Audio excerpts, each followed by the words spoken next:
Kawadhi nyimene e kwayo jonyuol ma nyithindgi chano chako somo mag mbalariany kaachiel kod jopuonjre manigi chenro makamano mondo wuog oko kar rombgi kendo chak ndiko kwayogo kaluwore gi chik mar migawo mar somo. E kindego bende luoro nitiere ni kinde kata thuolo mochiw gi migawo mar somo ok oromo chiwo thuolo makare mar chwalo kwayogo. Kotwagi ute fwambo, jaod bura ma Seme James Nyikalo nyiso luoro ni chenro makamano ok oyangore kendo kata fweny kit ser mar piny owacho chano chiwo ne jopuonjre mabiro chwalo kwayo mag donje mbalariany ok ong'ere. Wach manyo wachi ni ibichulnego nyithindo madhi university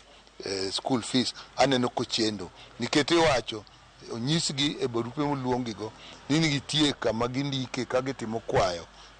gitiyo gi kompyuta gi website to website no ema koritere gik moko kore kibing'e ni nyathini bo yudo pesa di to ok ging'eyo kata kaka isedonje website no ni ka gisekete website biro kawo ndalo adi mondo pesa no bi. Ok ging'eyo ni kata kosetime website ng'an ibiro yudo pesa di to pesa no ubiro chopo e skul karang'o.